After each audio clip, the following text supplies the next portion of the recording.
Porque nele foram criadas todas as coisas que há nos céus e na terra, visíveis e invisíveis, sejam tronos, sejam dominações, sejam principados, sejam potestades, tudo foi criado por ele e para ele.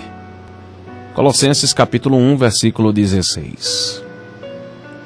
Queridos, hoje nós queremos tratar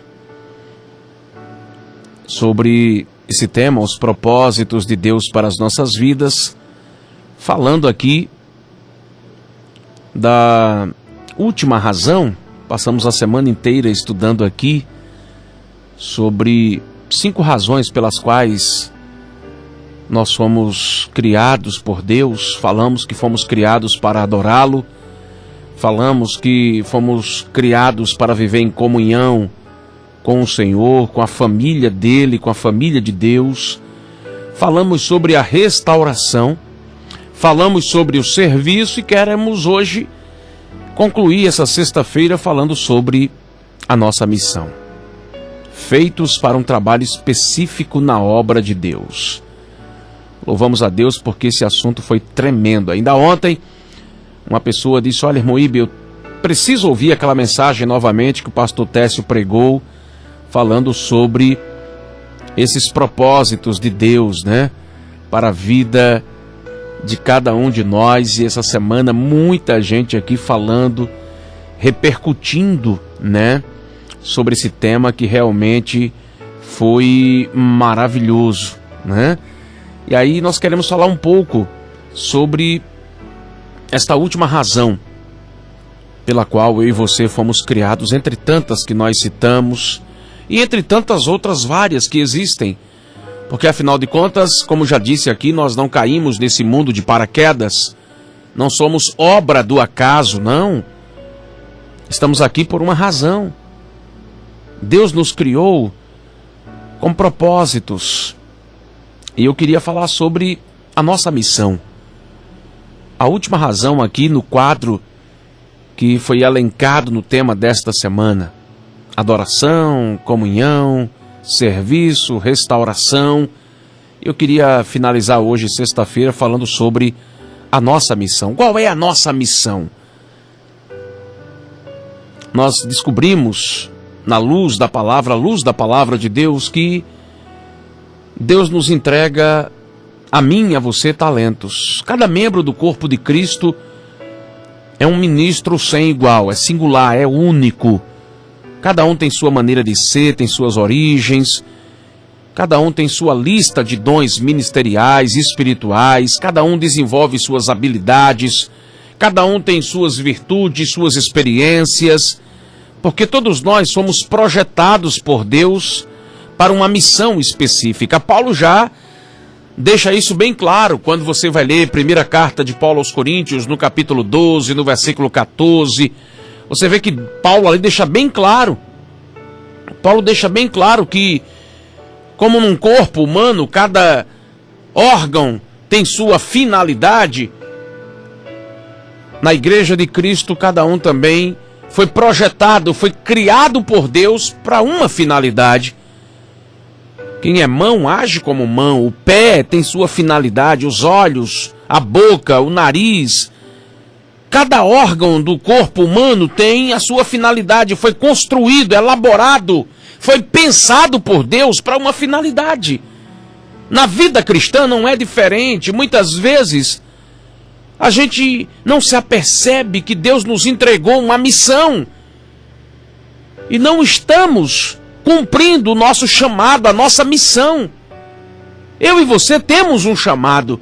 Deus nos separou para uma missão. Você já descobriu qual é a sua, está exercitando ela, está colocando em prática. Quantas pessoas que Deus tem colocado habilidades, a um Deus dá mais habilidades, a outros Deus entrega apenas um talento, mas cada um tem sua função no corpo de Cristo. Cada um foi chamado com um propósito, cada um foi chamado com uma missão. Você tem colocado em prática isso aí, porque quando a gente não cumpre o propósito, a chamada, a missão de Deus para as nossas vidas, o preço é muito alto. Quantas pessoas que estão me ouvindo hoje, que estão dizendo: irmão Ibe, como eu estou pagando um preço alto. É verdade. O preço que se paga é muito alto quando não se quer fazer aquilo que Deus te chamou para ser feito. Tem muita gente por aí pagando um preço altíssimo. É preciso que você entenda que todos nós temos um chamado. E a gente não pode se esquivar disso. Você pode até desistir dos seus sonhos pessoais. Ah, irmão Ibe, eu queria tanto me formar em medicina, mas desisti. Eu queria tanto ter o meu diploma de engenheiro. Ah, como eu queria passar no exame da OAB. Meu sonho era fazer uma faculdade. Eu até entendo que a gente desiste até de alguns sonhos que a gente tinha para a nossa vida. Eu também já desisti de alguns. Eu planejei algumas coisas e acabei ficando pelo caminho. Até aí tudo bem. Não é que seja o correto, porque temos que planejar a nossa vida. Mas quando se trata de questões espirituais, aquilo que Deus preparou para eu e você fazer, nós temos que fazer. Nós temos um chamado, nós temos uma missão. Qual é a sua missão? A Bíblia nos coloca aqui que em primeiro lugar existe aqui Deus, quando nos chama para uma missão, Ele já deixa claro algumas coisas para mim e para você. E a mais suprema, a mais importante delas é pregar o amor de Jesus às pessoas. A palavra do Senhor diz lá em João 17, versículo 18: assim como me enviastes ao mundo, eu os enviei ao mundo. A missão principal, o objetivo principal dessa missão que Deus nos confiou, sem sombra de dúvida, sem nenhum medo de errar, em primeiro lugar, é ser um arauto de Deus na terra. É pregar o evangelho, porque tem tanta gente precisando ouvir essa palavra transformadora, essa palavra que regenera, que modifica, essa palavra que muda o homem, que provoca nele uma metamorfose de dentro para fora. E Deus quer que eu e você faça a nossa parte. Não podemos ser agente 007 de Deus. As pessoas passam por você, não sabem nem que você é um servo do Senhor. Tem crente por aí que se comporta igualzinho a James Bond. Já assistiu aí o 007? Pois é.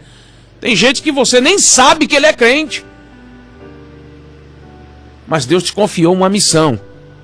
E o primeiro item essencial dessa missão é ser um arauto, é transmitir as verdades do Evangelho. Porque eu e você somos embaixadores de Cristo, como Paulo fala. Na segunda carta de Paulo aos Coríntios, no capítulo 5, Paulo deixa claro que eu e você somos embaixadores de Cristo aqui na terra. É como se Deus estivesse fazendo um apelo através de mim e de você. Somos ferramentas, instrumentos nas mãos do Senhor. Aonde é que você está agora? Irmão, eu estou aqui no metrô. Já falou de Jesus para alguém hoje? Já disse para ele, olha, Jesus tem solução para o seu problema. Onde é que você está agora? Estou no ônibus aqui, irmão, está um aperto tão grande. Mas olha ao seu redor. Tem gente que diz, como é que eu vou falar de Jesus aqui? Olha ao seu redor, você vai ver que está todo mundo falando de alguma coisa. Na maioria das vezes, coisas que não edificam. Tem gente falando do esporte, Santa Cruz, do Náutico. Tem gente falando do restante do campeonato brasileiro. Tem gente falando aí da seleção brasileira. Tem gente falando de um programa de televisão. Mas muitas vezes eu e você temos a melhor notícia. Eu e você, nós temos a palavra que vai restaurar, que vai modificar vidas. Mas a gente muitas vezes fica de boca fechada, de boca calada. A gente não diz para as pessoas. Deus tem me ensinado isso, irmãos, até muitas vezes na hora de dar uma ajuda a alguém. Eu me recordo que um dia eu estava no centro do Recife com Ruth, e um jovem se aproximou da gente e nos pediu uma ajuda. E quando eu estava aqui procurando uma ajuda no bolso aqui da calça para dar a ele, Ruth já tomou a frente e disse, já conhece Jesus? Ele pode mudar a sua vida, viu? Enquanto eu estava procurando aqui uma ajuda para dar a ele, Ruth já foi lá no outro canto e disse, olha, vem cá. Jesus pode mudar a sua história. Não podemos perder as oportunidades. Não podemos. Se parar no sinal, alguém vai lá e olha, me dá uma ajuda, compra alguma coisa, olha, tá aqui, mas vem cá. Jesus te ama, viu? Muitas vezes é uma palavra. Eu me recordo que um dia eu estava ouvindo uma mensagem de um pastor e ele disse que estava para embarcar e antes de pegar o avião, você sabe que a gente quando vai comer alguma coisa no aeroporto aí, a gente paga, né, os olhos da cara. E ele disse que chegou no aeroporto, antes de embarcar, ele foi lá, chamou uma moça e disse: olha, me dá um cafezinho aqui, uma coxinha. E ele disse que a esposa também pediu. E ele disse que daqui um pouco chegou a moça, né, toda de mau humor, pegou a xícara, jogou em cima da mesa. Ele disse que o café custava quase R$8. Ele disse que até, né, um pingo daquele café, se caísse fora da xícara, era o maior prejuízo. Você sabe, você que já comeu em aeroporto aí quando viajou, você sabe que é os olhos da cara.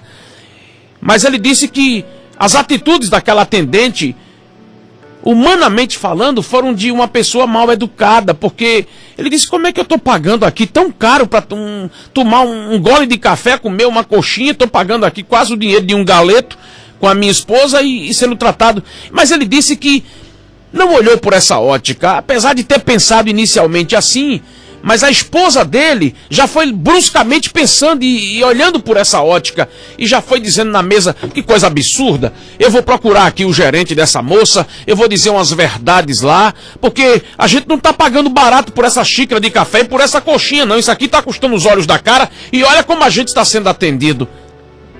E de repente, o pastor disse que quando acabou de comer, chamou novamente aquela moça para pedir a conta e novamente foi mal atendido, mas ele disse que a esposa já estava em ponto de explodir, mas ele disse que quando se dirigiu ao caixa, antes de chegar lá e pagar a conta, o Espírito Santo falou com ele e disse: procure ela. E ele foi, chegou junto dela, mesmo sabendo que tinha sido mal atendido, mas ele pensou consigo e o Espírito Santo disse a ele: ela precisa de uma palavra. E quando ele se aproximou dela, a moça ainda um pouco arredia, ele chegou junto dela e disse: moça, por favor, eu queria falar rapidinho uma coisa para você. E ela ainda mal-humorada, ele olhou para ela e disse: olha, eu não sei o que é que você está passando. Eu não sei o que é que você está vivenciando. Eu não sei qual é o problema que você está atravessando. Mas Jesus me trouxe aqui para dizer que tem solução para o teu problema. Que Ele está pronto a resolver aquilo que você não pode resolver. E o pastor disse que quando começou a falar apenas essas palavras, a moça desabou em prantos, começou a chorar. A esposa do pastor não sabia o problema que aquela mulher estava enfrentando. Talvez ela saiu de casa, brigou com o marido, talvez ela saiu de casa, recebeu uma notícia que o filho estava no mundo das drogas, talvez ela chegou na empresa e ouviu algo que lhe desagradou, que lhe feriu, que lhe machucou, mas quem está ali esperando o alimento não quer saber, não entende isso. E o pastor disse que apenas 2 ou 3 palavras falando do amor de Cristo, viu aquela mulher arredia, com atitudes que para os olhos humanos, a mente humana era de uma pessoa totalmente mal educada, desabar na sua frente em prantos, em choro, de um coração ferido, machucado por alguma coisa que tinha acontecido. E o pastor deixou aquela mulher em prantos, foi lá, pagou a conta, bateu no seu ombro e disse: Jesus tem solução para tudo, e foi embora. Uma oportunidade que o pastor tinha para procurar o gerente. Era a oportunidade que a mulher do pastor tinha de colocar o dedo em riste na cara daquela atendente e dizer: deixe de ser mal educada. E em vez de trazer uma palavra de bênção, aumentaria ainda mais os problemas daquela mulher. Mas o pastor, tocado pelo Espírito Santo, olhou para o outro lado, viu a outra questão, disse: não, tem algum problema, está acontecendo alguma coisa. Uma pessoa que hoje, num país como esse, numa crise como essa, numa situação difícil como essa, que está todo mundo brigando para ter um trabalho, se ela está agindo dessa maneira, tem alguma coisa errada, algo está acontecendo. O Senhor nos entregou uma missão. Nos entregou uma missão, falar do seu evangelho. A palavra do Senhor diz lá em Mateus 5,14 que nós somos a luz do mundo e não se pode esconder uma cidade edificada sobre um monte. Daniel foi um estadista na Babilônia. E Daniel, em vez de ser influenciado, pelo contrário, a cultura babilônica era uma cultura que vinha com tudo para cima de um estrangeiro. Quando se colocava os pés dentro da Babilônia, a primeira coisa que a Babilônia fazia com qualquer estrangeiro era arrancar dele sua identidade. A primeira coisa é: troca o nome dele. Daniel, Misael, Azarias, Os jovens, quando colocaram os pés dentro da Babilônia, a primeira coisa que Nabucodonosor mandou fazer foi troca os nomes. Trocando os nomes, consequentemente o sujeito perde a sua identidade. Mas Daniel, Azarias, Misael, Ananias não perderam suas identidades. Mesmo trocando os nomes para Sadraque, Mesaque e Abdenego, eles influenciaram os babilônicos, mostrando para eles que o panteão de deuses, o conjunto de ídolos que existia na Babilônia, não servia para nada, que o Deus vivo, o Deus grande, poderoso, era o Deus de Israel. Em vez de ser influenciados, eles influenciaram a Babilônia, sendo arautos de Deus dentro daquele grande império de Nabucodonosor. Porque Deus nos chamou para isso, para influenciar o mundo, para dizer para as pessoas: ei, tem saída, tem solução.